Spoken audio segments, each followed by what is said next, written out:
Integer operations. This lesson is about integers. You've been using integers your whole life. You've been talking about adding 3 plus 5, 4 minus 2, and you've been getting an answer. Well, now we're talking about positive and negative numbers. You've done a lot of these, I'm sure, in the 8th grade. We are going to expand that now so that you know how to apply all your rules for addition, subtraction, multiplication, division with positive and negative integers. First rule we're going to apply is with addition and subtraction. Make sure you write these rules in your notebook. It's a good thing for you to look back throughout the summer because first thing in algebra you are going to be using these numbers a lot. The first rule, if the signs are the same, add the numbers and keep the sign. You don't realize it, but you've been using this rule your whole life. 2 plus 1. This is a kindergarten problem. Both numbers are positive, so your answer was also positive. This is old. You've done this since kindergarten. Nothing's changed. Now let's apply the same thing to negative numbers. Let's say we had negative 2 plus negative 3. Well, the signs are the same, so we're just going to add the numbers and keep the sign. So you have 2 plus 3, and you get 5. And since the signs are the same, you get negative 5. Now, we kind of hit a little problem over here because the problem is talking about addition, but we have plus a negative right here. I'm going to tell you from now on what you're going to do is you're going to minimize that to one sign. Plus a negative, you're just going to make it minus 3. So you actually had negative 2 minus 3.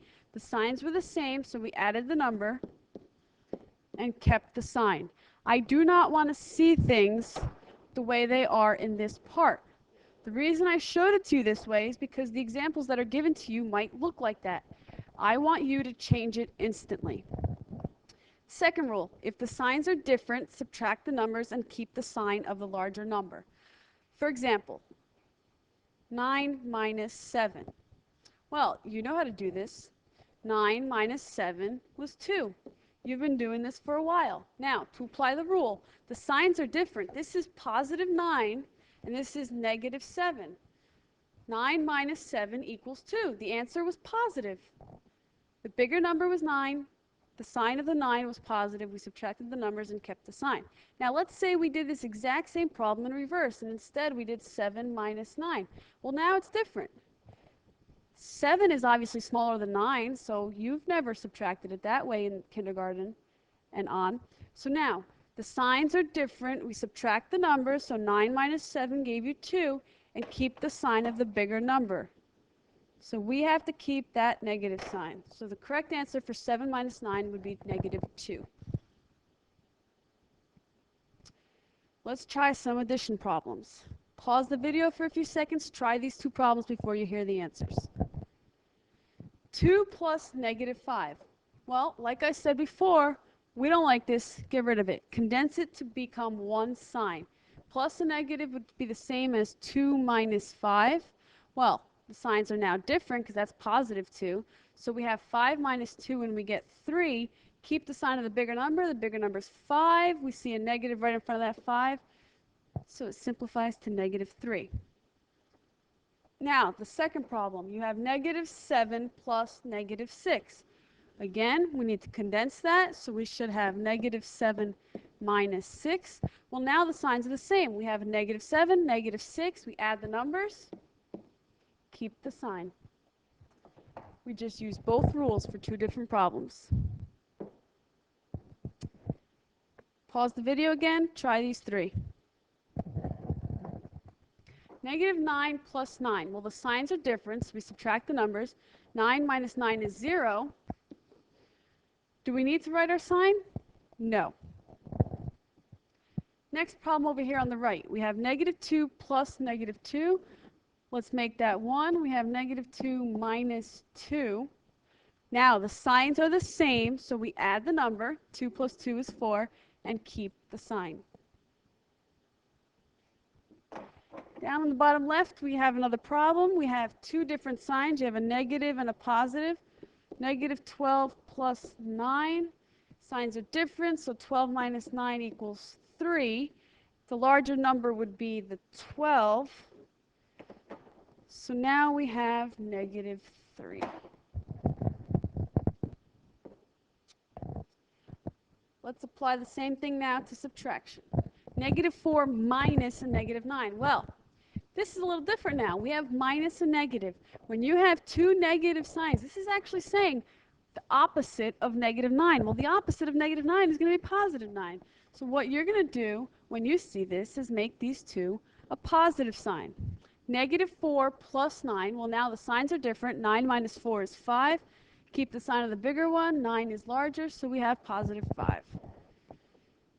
Apply that same rule to the second problem. Minus a negative, the opposite of a negative would be a positive. So now we have 6 plus 1, and we all know it equals 7. Take a second, try these three. Well, the first one, negative 8 minus negative 3. Remember our little rule, that becomes a positive. Negative 8 plus 3. Now, the signs are different. Subtract the numbers. 8 minus 3 is 5. Keep the sign of the bigger number. So we know negative 8. The negative from the 8 would make it negative 5. Over here on the right, looks almost very similar to that first problem that we just did. However, we don't have a double negative in the middle. So it's actually the signs are the same. So we add the numbers now and keep the sign. Bottom left, 7 minus 9. We did this problem earlier. We know that you subtract 9 minus 7, you get 2. 9 is the bigger number, so we keep that negative. Now, we need to carry this on now to multiplication and division. The rules are a little different. Now, when you multiply two numbers with the same signs, like you did back in the day, you had 2 times 3. The parentheses in this situation just mean multiplication. 2 times 3, you got positive 6. Okay, you had a positive 2 times a positive 3, and you got a positive 6. Well, the same thing now will apply to negatives.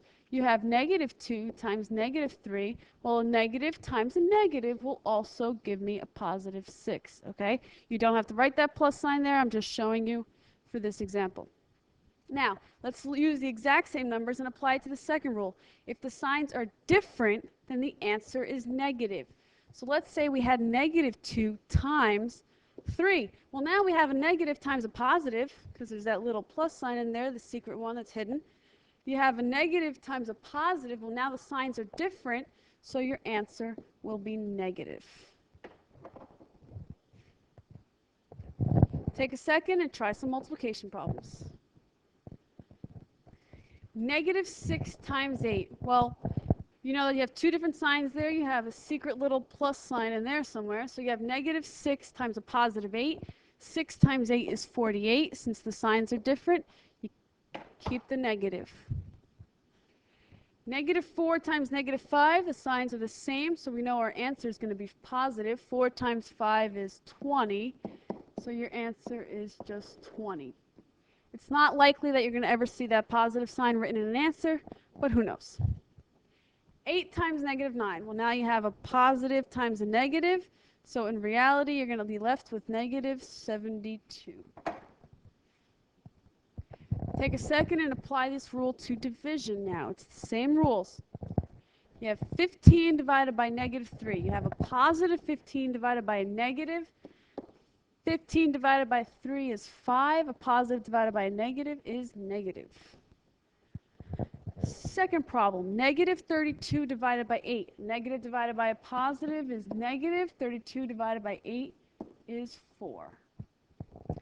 And for the last problem, negative divided by a negative is going to be positive. 21 divided by 7 equals 3. You can do it!